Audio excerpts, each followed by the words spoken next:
Na Rympei U ka channel nabynta paidbah ka Bri U Hynñiewtrep.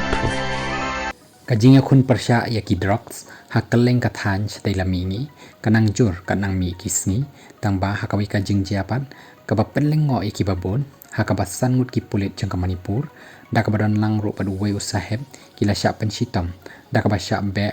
no nakakam shipo lani syak suspend hadin bakidan keti hakikam ban khai drugs kini ki pulit ki DU inspector ning thau jam devdas singh usab inspector B Depson Singh u constable Tariq Aziz, u head constable Muhammad Rakib, Bri U Jemadar, u Muhammad Amin Shah.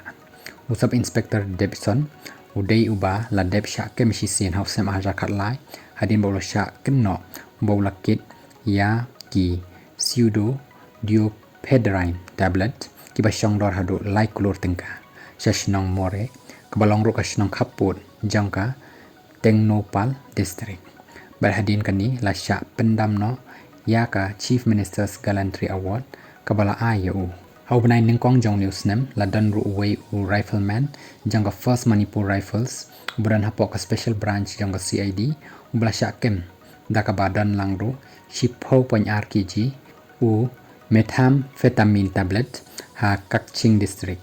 U DGP ka Manipur u Rajiv Singh ula pentiknai kani da ka baong bakini ki sangut ki pulit ki baladan keti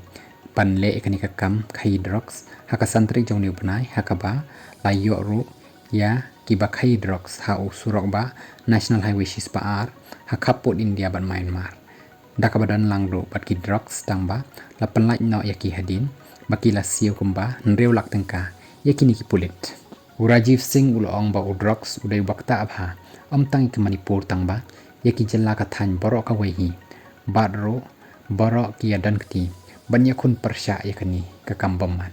ulong ru bala pen khor ru bala pen klan ru bha hakaba trai persya yaki drugs la dadan kti ki briu paidbah lani ki pulit nakadaw ba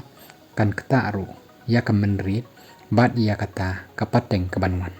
nakaliang ki pulit kidang tokit ru la dadang don shu ki we ki pulit ki badan kti hakum kini ki jat kam